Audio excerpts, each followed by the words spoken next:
So, can you give us a little bit of the lay of the land as far as AI and defense in India is concerned? Um, I think even in the civilian space, our success with AI is qualified. I mean, we certainly don't have the capabilities that, say, the United States or China does in this space. And some of that needs to spill over into the defense sector, as you pointed out, for us to be, really punching our weight or above our weight when it comes to defense applications that rely on AI.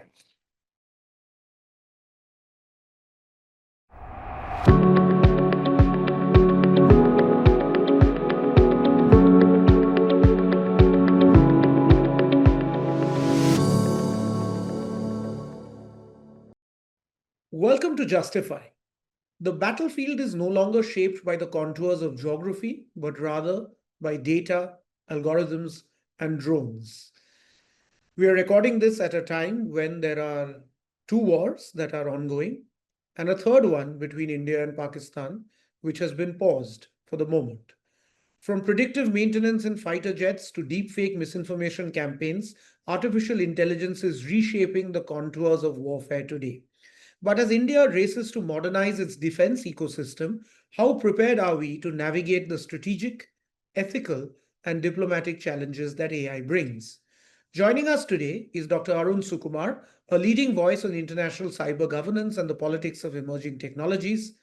With Arun, we'll explore the tension between India's ethical caution and technological ambition. As military modernization outpaces legal and institutional reforms, India confronts a fragmented governance ecosystem, vague AI doctrines, and a defense tech ecosystem that really still hasn't taken off. Can India shape global norms while defending strategic autonomy? What does sovereignty mean in the age of algorithmic warfare? And is precision deterrence a smarter way to fight or a cleaner way to escalate? Dr. Arun Sukumar is an assistant professor of international relations at Ashoka University, where he researches international law, cyber governance, and the politics of emerging technologies. He's the author of a wonderful book, Midnight's Machines, A Political History of Technology in India. I urge everyone to pick it up and read it if they haven't already. It won the Ramnath Goenka Award and was listed amongst Bloomberg's best books of 2020. He has a PhD from the Fletcher School and has previously taught at Leiden University. Arun, welcome to Justify. Thanks, Arghya. Thanks for having me. So let's dive straight in. India boasts great AI talent. We have a lot of promise when it comes to AI. But when it comes to defense, AI integration into defense seems fragmented, or as an outsider who really doesn't work in this space, it doesn't seem that we talk about it much at all. So, can you give us a little bit of the lay of the land as far as AI and defense in India is concerned? I think even in the civilian space, our success with AI is qualified. I mean, we certainly don't have the capabilities that, say, the United States or China does in this space. And some of that needs to spill over into the defense sector, as you pointed out, for us to be, really punching our weight or above our weight when it comes to defense applications that rely on AI. There are two, broadly speaking, two dimensions to the problem that you mentioned. One has to do with defense. So I assume it is as difficult procuring a fighter jet as it is to procure some AI-enabled platform to either aid that fighter jet or any kind of war fighting capability that we have. And those are probably better, fielded by somebody who's an expert in defense procurement. But those problems remain. And I think the government is working to address some of the solutions on that front. For example, yesterday there was a report in the Indian Express that said to make procurement of our warfighting capabilities faster, we are going to switch from trials to simulations. So no longer would we require trials of presumably of fighter jets or any advanced capabilities, even brick and mortar capabilities. We'll switch to simulations. That will ironically require AI for these capabilities. And we'll have to procure that AI. Yeah, exactly, right? So it's a very meta question in that sense. But there are some concrete AI-related obstacles that also challenge us in this space. One is the fact that there's this interesting anecdote that comes from a former Air Force officer in the US His name is Jack Shanahan, and I forget the rank in which he retired, so I don't want to get it wrong. But he was one of the leading US military officers responsible for what's called Project Maven, which is probably the most successful AI endeavor that the United States has military put in place at the moment. Project Maven does what's called ISR, intelligence, surveillance, and reconnaissance. And it's the use of AI capabilities to gather and process the vast amount of data that's out there, open source as well as closed source intelligence capabilities, into something that is useful for analysts of military intelligence, of the CIA, and of course, policymakers in the US. Now, Jack Shanahan once said that Project Maven was a solution that was very clearly meant to address a problem. At some point, I think this was in 2016, 2017, everybody in the US intelligence community realized that they needed to address the problem of vast amounts of data coming in. And so they had a solution, they wanted to build a solution that addressed this specific problem. Most AI capabilities that are out in the market today are solutions in search of a problem. And this is also true for, if India were to really begin to search for AI-enabled capabilities, we just don't know what our problem is. If you take the example of Operation Sindoor, there is some anecdotal evidence that the Chinese enabled, the Chinese warfighting capabilities that were relied on by Pakistan had, some usage of AI. We, of course, don't know much about it. But this is the first time that at least India, and certainly the rest of the world, is coming to grip with the fact that the Chinese have some capability in terms of its airtime capability, but in its aerial capabilities, but also its capabilities in terms of radar and surveillance and so on. So we don't know what the problem is, and regretfully, there has not been a concerted doctrinal effort to address what our problems are, where do we really need to plug AI in before we can look for solutions. And the last bit is the fact that computing is pretty expensive, and this is really a problem for us. And the fact that export controls limit what we can procure from abroad. So I'll take this back to your book, actually, because when I read your book, it struck me as really one of the first accounts where we were looking at the interface between technology and politics. And this is not just today, that these are political choices that are made in terms of whether to use technology, to not use technology. And this could be dams during the Nehruvian era, and it could be usage of AI today. Now, in defense, given that you said that we don't do enough problem articulation in terms of what we need, and that to me is ultimately really as in a failure of our politics being able to engage with technological questions in a certain degree of depth. Right. How do you see us moving ahead, given our experience in Sindoor, in trying to develop this and in trying to make sure that our politics doesn't see technology sometimes just as this magic bullet solution that, just put technology, put it tech enabled, and, the problem kind of solves itself. But how does it engage more deeply with technological questions, particularly questions around defense? I think we have two models before us. One is the American model, where the market takes the lead on it. The government, at least up until now, does not really determine what kind of technologies the market develops. There are occasionally, at least in the defense sector, insofar as the defense sector is concerned, the American government occasionally puts out requests for example, in the mid-2000s, they said, we need to develop a 5th-generation fighter aircraft. Sure, right? But the technology that is underpinning these frontier developments are essentially developed by the market. And in an exceptional minority of cases, those technologies are developed specifically for the government. How the government in the US controls the export of the so-called dual-use technologies is both through domestic regulation and international regulation, as you know. The other model is what the Chinese do, which is not that the state develops technology. That is no longer the case in China. It is very much the private sector that develops frontier technology, including AI.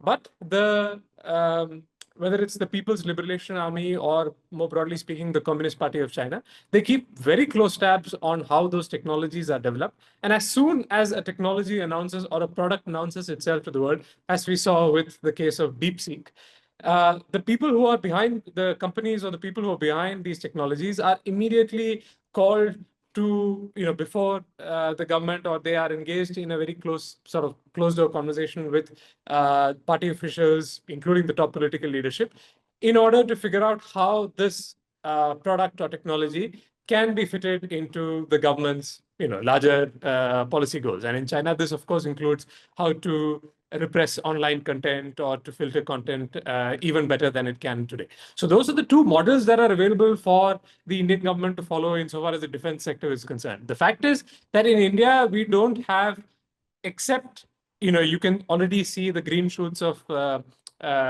civilian participation insofar as space is concerned in a very robust way. So that's really a case for optimism there.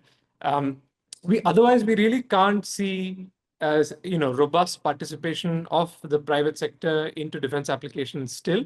That is changing, but we're really not talking about the equivalent of Lockheed developing an aircraft, or some other company developing a drone for the government. Hopefully that will change with defense procurement rules also changing, with technology transfer rules also changing. But fundamentally, it goes back to the question that you asked me at the beginning. Without any kind of doctrinal assessment of what we need our warfighting capabilities for, how can we better improve, for example, our ISR, intelligence, surveillance, and recon capabilities?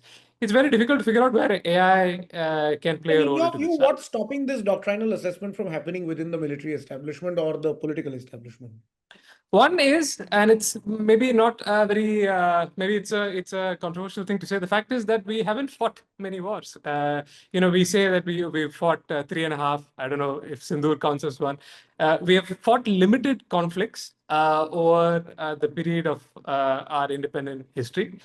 And one way of looking at the reality that if an army or a military is engaged constantly in combat, whatever kind of combat it is, whether against non-state actors or state-based adversaries, as for example, the United States has, then you're constantly engaged as a military in questions of what is your doctrine, what should shift, and what kind of technologies you need to address those kind of doctrinal shifts. Sometimes these can be problematic. For example, after the Vietnam War, the focus of the United States turned to counterinsurgency. Then, of course, it became the focus of the warfighting effort became Russia and the Soviet Union and the Cold War. It had to shift dramatically, and it was not so responsive in fighting the wars in Afghanistan and Iraq. So these kinds of doctrinal shifts keep happening, but sometimes they keep happening because the military is constantly engaged in combat. The second problem is the fact that we rely on defense platforms that are brought from all over the world, and some of this has to do with politics. I mean, you give a very nice plug for your book, for my book, for which I'm grateful. But the fact is that there has been this sort of historical skepticism against being locked into certain kinds of platforms, or more specifically, platforms that come from certain countries. Where, on the other hand, there has been this bonhomie that has characterized Indo-Russian collaboration when it comes to defense equipment. Certain countries have been more reluctant than others in sharing technology with us. All of these are factors combined with a general reluctance on the part of the government, all governments in India, to embrace technology and to say that, look, these are the warfighting capabilities that we need, and we need to spend a lot of money in getting those warfighting capabilities. That kind of forthcoming attitude is still not forthcoming in India. Absolutely, and I think we'll digress a little bit because you said a couple of very interesting things there. And when you said that, as in that we obviously haven't developed this kind of doctrinal clarity, partly because we haven't fought that many wars, it also struck me that, I mean, at its core, as in this is also about us refashioning our role in this emerging global order. Right. And it seems to me that at this point of time that we are in the throes of some kind of refashioning, as in where it's happening is not clear, and currently it's in a bit of tumult because of President Trump and his press statements during Operation Sindoor. But given the fact that we've doctrinally, as in we felt that, okay, we obviously need to build up our capabilities in order to ensure that we are successful if ever there is a war with Pakistan, as in that seems to always be top of our mind. Then there is this overhang of the China question, which we are never quite clear on how we are we are swinging between, sometimes some kind of cautious bonhomie and then kind of open conflict when it comes to Doklam. And then the United States, which historically has not been an ally, but became a very close friend as in post George W. Bush. Right. And then, I mean, again, with President Trump, as in has remained an ally, but whatever, there seems to be some strains developing there. And Russia, which has somehow managed to remain some all-weather friend, though we are not exactly sure on what terms. So, how much do you think this lack of a doctrine is to do with the lack of a clear articulation uh, of India's role in this changing global order? Yeah, I think it has. I mean, you really hit the nail on its head. I think it's uh, the lion's share of the problem lies in the fact that our position in the world is evolving, and it's evolving not just because of our economic development, but the fact that an adversary such as China has risen so prominently on the world stage. And this is in fact characterized in the debate that you have in Indian foreign policy circles, where fairly prominent voices say that you don't need a national security strategy or doctrine, precisely because our position in the world is changing, and therefore you would have to shift almost as soon as the doctrine is implemented by various branches of the military. That's partly true, but I think from an operational aspect, insofar as technologies are concerned, and I'll give you the example of the National Cybersecurity Strategy, which we had once in 2013, which was drafted in 2013, which was a very first principles strategy that included that conceptualized cybersecurity in civilian life primarily. It was, I believe, at that time published by the Ministry of Electronics and IT. Since then, we've had institutional architecture put in place to address cybersecurity concern, and the top person in India today who addresses cybersecurity is the National Cybersecurity Coordinator. The office of the NCSC has been engaged in this years-long exercise to create a national cybersecurity strategy that presumably incorporates both the national security point and, of course, cybersecurity as it relates to you and me in civilian life. But for whatever reason, this strategy has not seen the light of day, right? So there may be bureaucratic reasons, there may be technological reasons why this hasn't come out yet. Whatever the reason is, if you're engaged in this exercise, if it's not inclusive and if you don't know what's happening to the strategy, there's very little that we can do by way of improving it, by what's understanding what the problem is, right? And that's so there's a general reticence of the government to address this issue.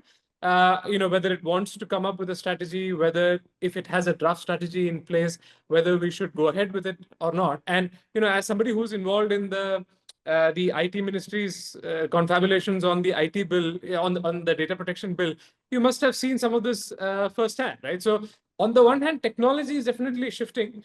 And so there's a reluctance of the government to engage with the technology to see if letters on, in black and white really conform to what's happening in technology. But there generally is a reluctance to articulate strategy. And that can't be put towards the larger strategic reasons that you just, No, pointed out. absolutely, absolutely, and I think that is something endemic within government. Yeah. And this would be a completely different conversation. Maybe we'll have that for another day. But as you said, as in, I think that there is a general reticence to state something in kind of broad brushstrokes and articulate a long-term vision. I think that we tend to get stuck in the reeds very quickly. And I think that long-term doctrinal vision is perhaps missing, which is why perhaps, and I'm speculating here, that you describe India as a swing state as far as cyber diplomacy is concerned, as in between like-minded states and other-minded states. How do you think India's role as this kind of swing state, which is very reminiscent of this middle path idea that we have, Right. sort of very ingrained in our DNA, which seems to me usually just a way of not taking a decision, actually. But how do you see India as a swing state and it playing out in this world of cyber diplomacy? I think, and this also relates not just to cyber, but also to AI. So it's a good vantage point for our discussion on AI as well. The fact is that in so far as sovereignty, questions of domestic capacity to regulate what happens within our territorial cyber borders, if you want to call it that, we are probably more aligned with China and Russia, because we may not want to replicate exactly what China and Russia does, but we certainly the government, I can imagine any government, depending irrespective of the political hue, would want to have greater capacity to regulate what's going on in our digital networks. So there we are probably more aligned with China and Russia, although even in places such as Europe, there are greater calls for what's called digital sovereignty and cyber sovereignty and so on. But in a strategic sense, we are moving ever so closely to the United States because our main cyber threat is unquestionably China. We are faced with the possibility that the Chinese are what's called pre-positioning behind our networks. There are reports, which come from fairly credible sources, but are unsubstantiated by official confirmation that the Chinese have already tapped our electric grid. There have been disruptions in our critical infrastructure thanks to Chinese involvement. Certainly, the pattern of Chinese involvement in other adversaries' networks seem to suggest that a fair bit of espionage, surveillance, and what is called pre-positioning is happening by Chinese actors or state-sponsored actors in anticipation of a conflict.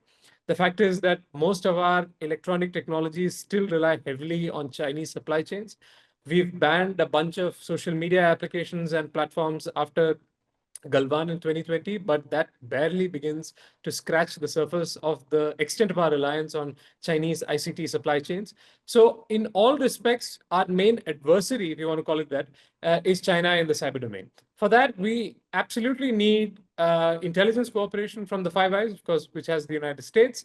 And we need greater operational cooperation between the United States, other European countries, some Asian countries like Japan and South Korea, as well as Australia, against China.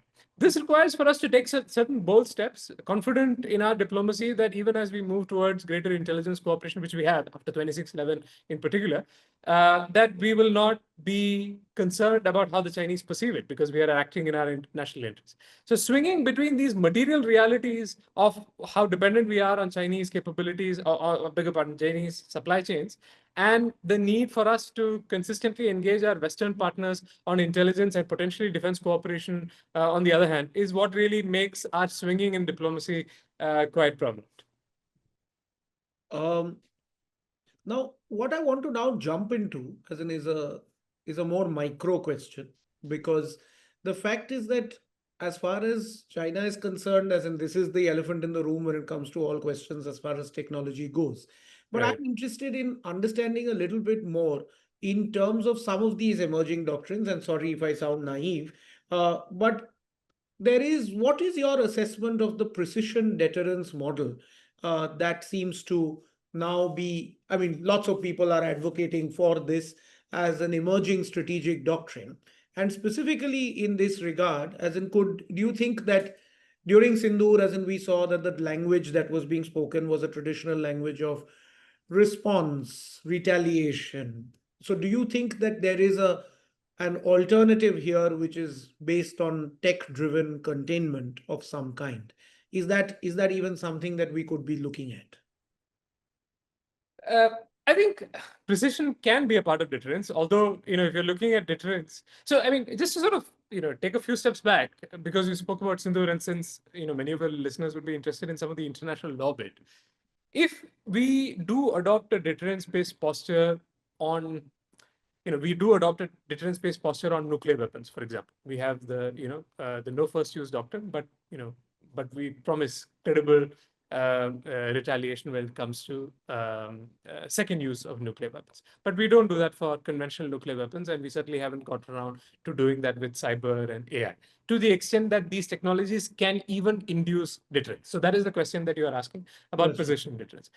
But for the first point is, from a doctrinal perspective, we have to be clear that what we implement in terms of our war fighting capabilities are understood by the adversary as being targeted towards them. And for that, we have to say, for example, that our actions in retaliation to the Pahalgam terrorist example, for example, are very clearly connected to Pakistan. They are, for example, countermeasures in international law, and they will be proportional, necessary, and whatever the legal requirements are.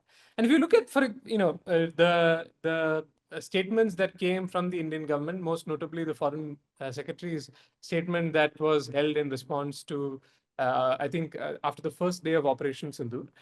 There's no clear linkage to Pakistan, even in the statements of the Foreign Secretary. There is a vague reference to the cross border linkages associated with the terrorist attack. There is certainly no reference to the legal tools that we are deploying that were essentially the result of us taking out whatever military capabilities that they had.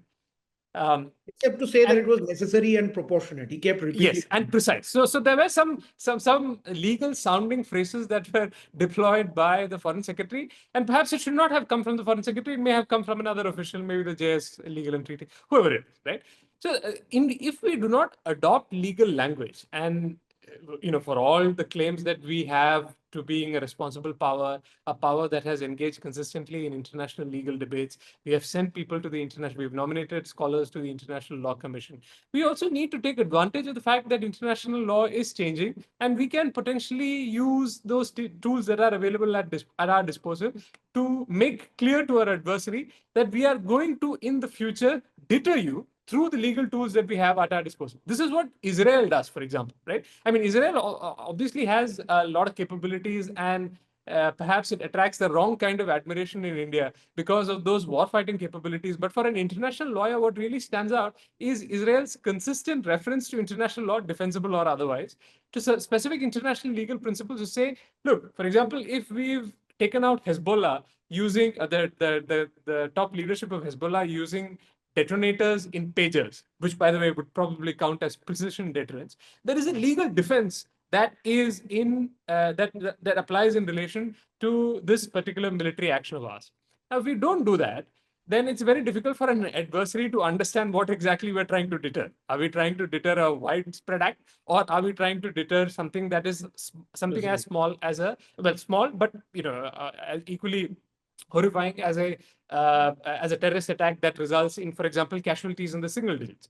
It seems to be the case, and again, there is no official confirmation, that acts of terrorism will be henceforth counted as acts of war. That's what we've been hearing from sources in the Indian government. Now, that's something that has legal connotations, and it would be good for the Indian government to come out and say this is a statement that reflects our legal position. There's nothing, certainly not in this day and age that somebody is going to question the Indian government on that. So that's the legal bit of it. Insofar as the technical aspects of precision deterrence is concerned, the fact is that technology has gotten advanced, and it gets advanced on both sides, right? So even your adversaries can take advantage of frontier technological capabilities to blunt your own munitions, your missiles, and so on. So one example is the advent of electronic warfare.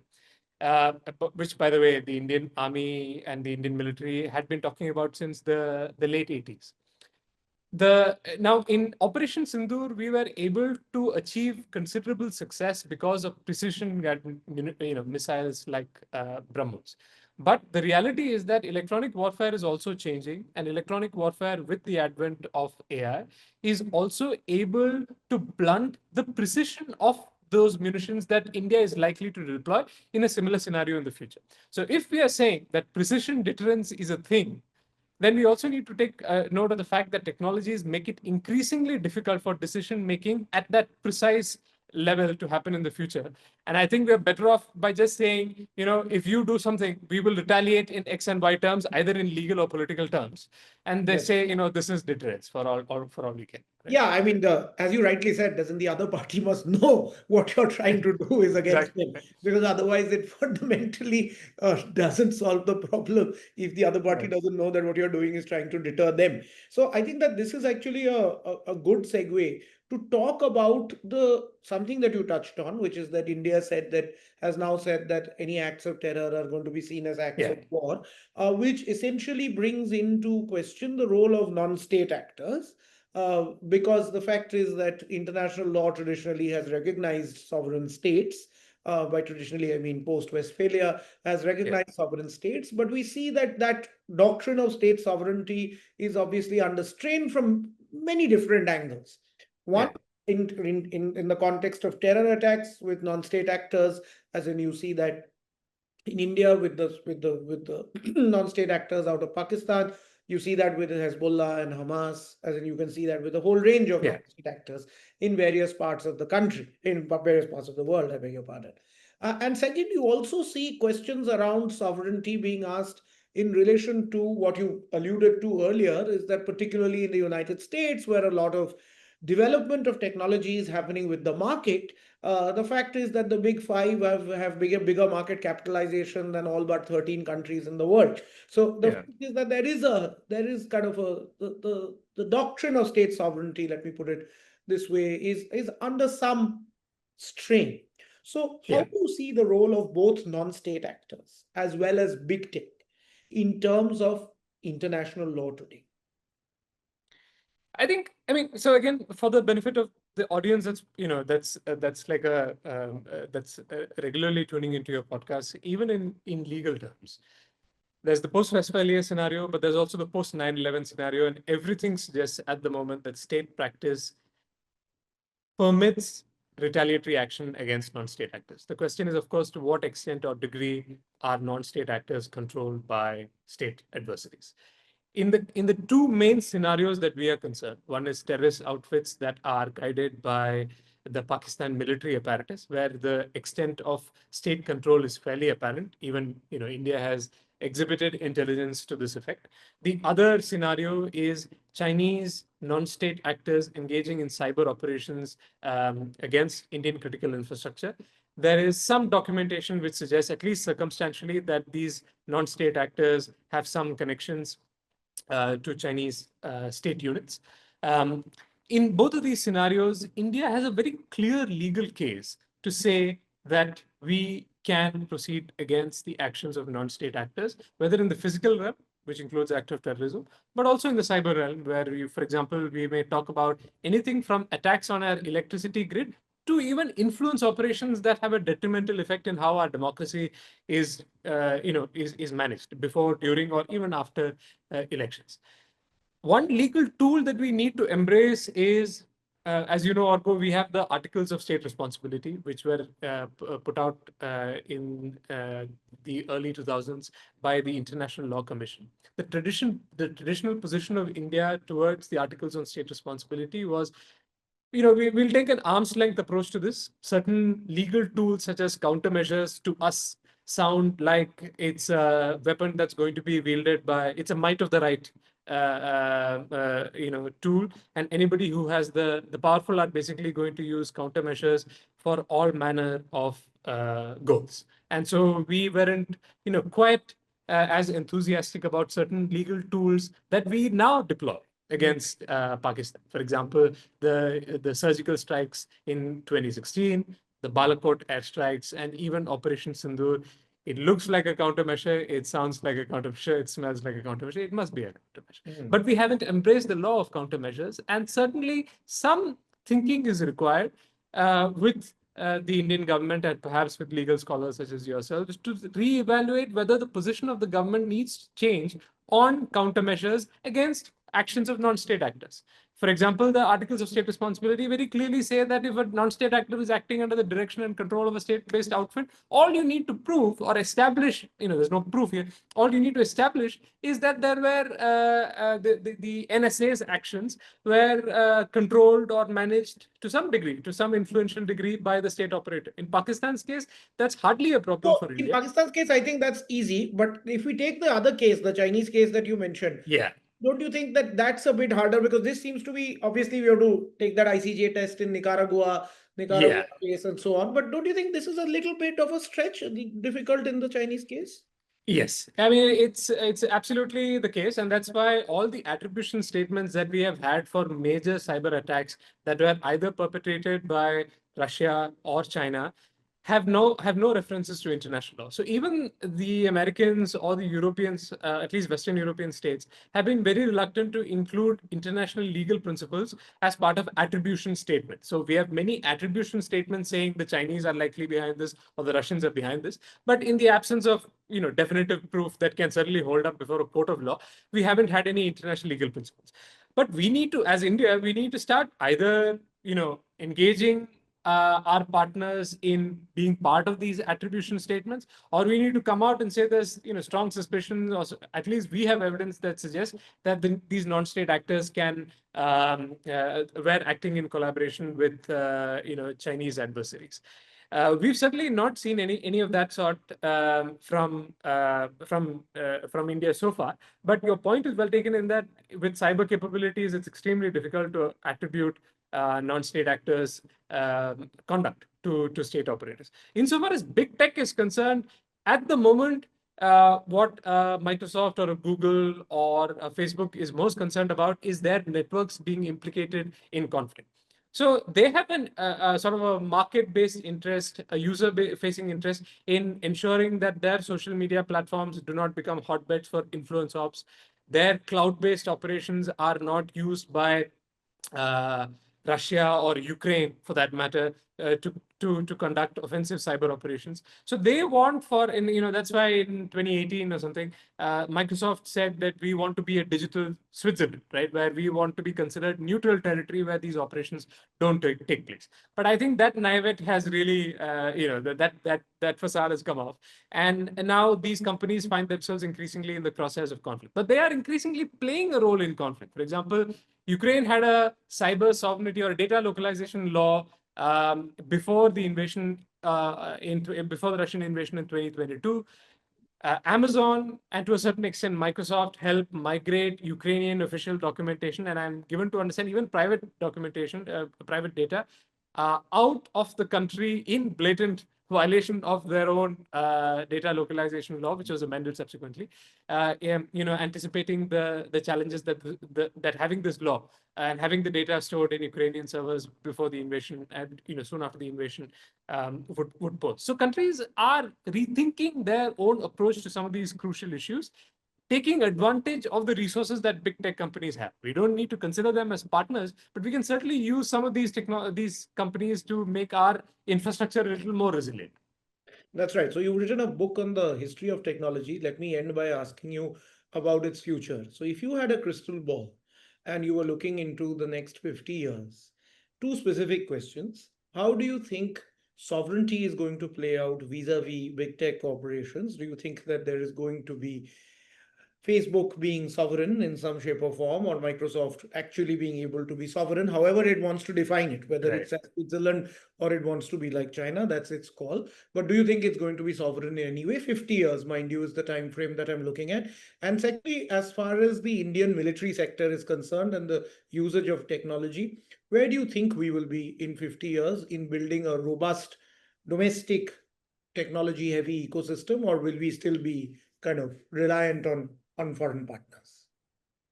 So I think on the first, if speaking now, it seems that sovereignty is making a hard comeback to international relations. Yesterday or day before, Satya Nadella put out this press note, um, primarily aimed at European prime policymakers, saying that Microsoft will offer sovereign cloud services to you. And so this was the first time that Microsoft use the language of sovereignty to assure European policymakers who are scared of what the Trump administration would do, or whether the US will not come to the aid of Europe in times of a cyber conflict or a physical conflict. This was Microsoft's assurance that we will protect your sovereignty. So at the moment, it seems that Microsoft and Google and Facebook are more interested in assuring governments that they will come to the aid of their sovereignty rather than being seen as sovereigns unto themselves. But what is likely to change, because you said there is the 50-year timeline, what is likely to change is AI. If it is possible that all the developments that we are seeing and likely to see with respect to AI, which, and the next big frontier is AGI, artificial general intelligence, companies that can really deploy at scale AGI will likely have the ability to control companies or market developments in sectors across the economy. Then we are really back to the table again on questions of sovereignty and whether any of these companies, whether it's OpenAI or Google or any of the companies that are involved in this pursuit, can become so powerful by dint of their market power that we can once again consider them as quasi-sovereign actor. So that's, I don't have a solid answer for you, but what is likely to be changing from now, when there is a hard return to sovereignty and 50 years down the line, is the developments that we are seeing in AI. On the Indian defense sector, let's start with the optimistic aspect, and that is space. We already are a space power of considerable capacity. It seems to be at this point that civilian participation in space is being encouraged. There is, insofar as AI is concerned, this is the next big frontier at the intersection of AI and space, where our intelligence and surveillance capabilities are considerably augmented by our satellite ecosystem, which rely on the one hand on traditional remote sensing tools, but also have the ability of rely on computing infrastructure to make those surveillance and intelligence gathering even more powerful. On the other defense platforms, I think we have the capacity we certainly have advantages, as we saw thanks to our missile program that began in the early 80s. We certainly have capacities when it comes to certain sectors of the defense economy, but we need to do a lot more, and we need to find what our problems are, right? And going back to what Shanahan said, we need to find problems rather than incorporating solutions that are borrowed from different parts of the world and do not necessarily speak to each other. This is a problem that we realized with Sindoor as well. Whereas you could rely entirely on China or Chinese warfighting capabilities, but it turns out that what's on the air probably talks better to what's on the surface if they're from the same country. And so that's again a question for us to develop our own indigenous capabilities. But I think the short-term solution is foreign collaboration. We are heading there. In the long term, there is no other option but to rely on our own capacity. Great. Thanks so much, Arun. That's really been a great conversation across a range of issues. And I think that the key is that the lesson from Operation Sindoor, as you rightly said, is that we must do better in articulating our problems and then going out to solve them, rather than be in a hurry to find some solutions. It's certainly shown the fact that there is a long way for India to go and India's defense sector to go. And I think that's been one of the abiding lessons on Sindhu. And so, as far as AI is concerned, I think India would do well to walk its talk and take some concrete steps, whether it be in terms of strategy or it be in terms of actual procurement, throwing some money at the problem to make sure that we are right up there and again not playing catch up. Thanks very much, Arun. It's been a wonderful conversation and been great having you. Thanks, Arghya. Thanks for having me.